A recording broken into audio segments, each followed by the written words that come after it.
combattants, mesdames et messieurs, à mon qualité et titre, mesdames et messieurs, mes chers amis, il y a tout juste 75 ans, ici même, à cette même heure, René Chabas était touché à mort par les balles allemandes. Une vie qui doit rester un exemple de patriotisme et de courage venait brutalement de s'arrêter.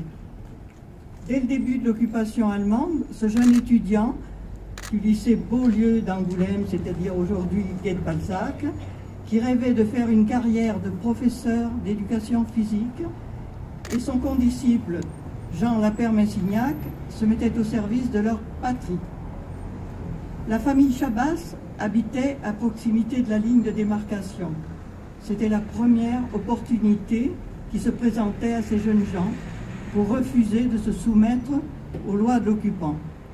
Ils feront passer clandestinement cette frontière à de nombreuses familles en difficulté, voire des autorités très recherchées par la Gestapo.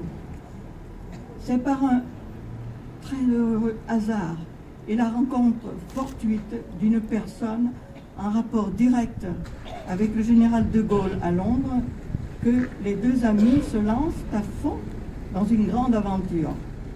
Ils feront passer la ligne de démarcation à deux agents du 2e bureau, dont le fondateur du réseau Copernic et le réseau F2 à Toulouse.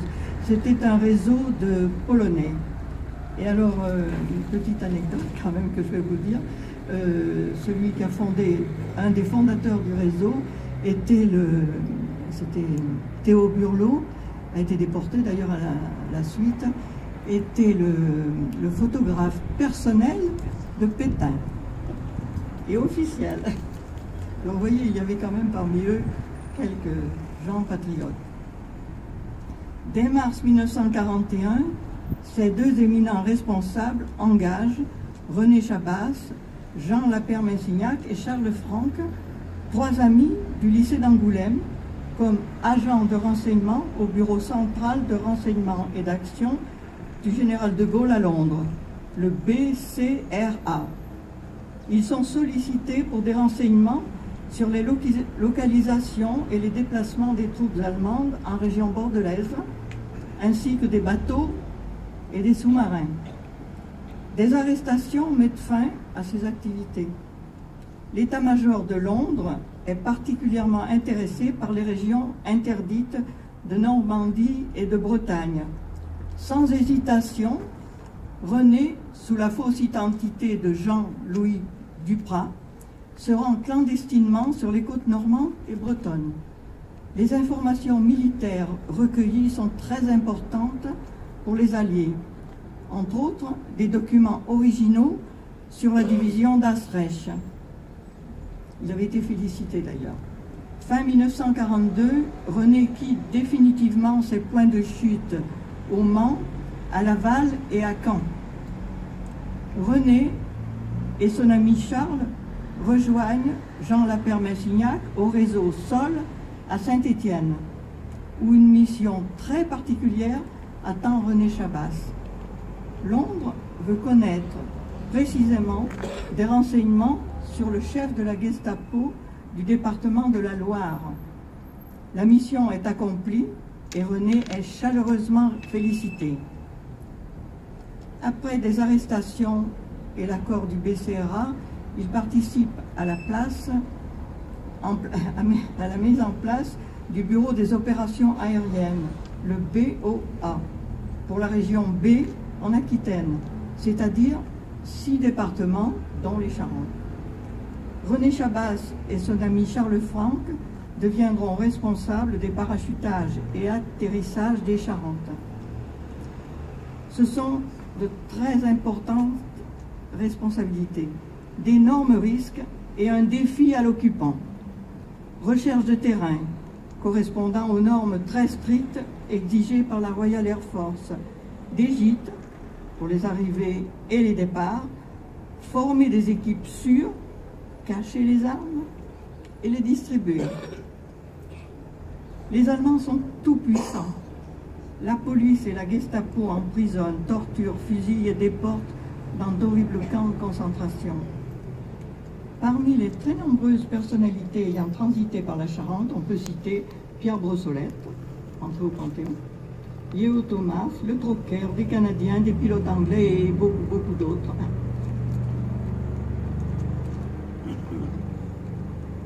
Deux personnalités importantes marqueront particulièrement notre Charente. Dans la nuit du 14 au 15 novembre 1943, Claude Bonnier et Jacques Nancy atterrissent à Angeac-Charente. Claude Bonnier, délégué militaire régional du général de Gaulle, pour coordonner et armer la résistance.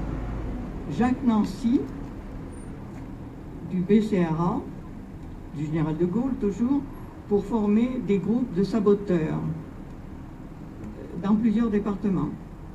Et la bien connue, bien sûr, section spéciale de sabotage. À la suite d'une trahison, René Chabas se savait activement recherché par la Gestapo.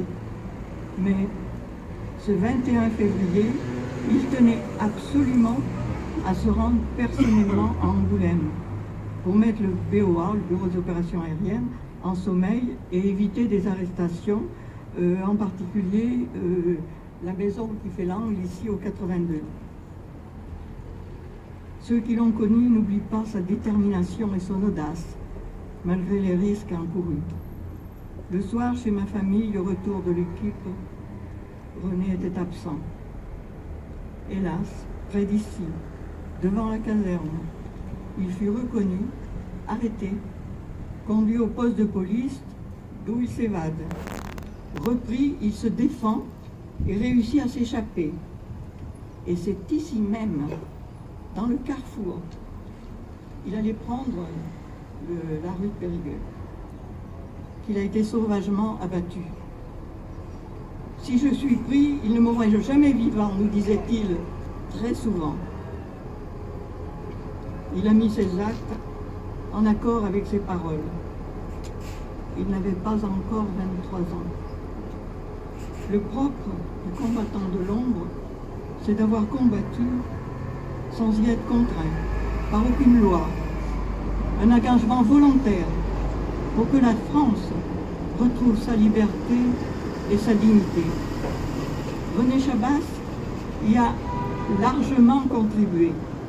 Il restera une figure emblématique de la résistance, un repère et un exemple pour les générations futures.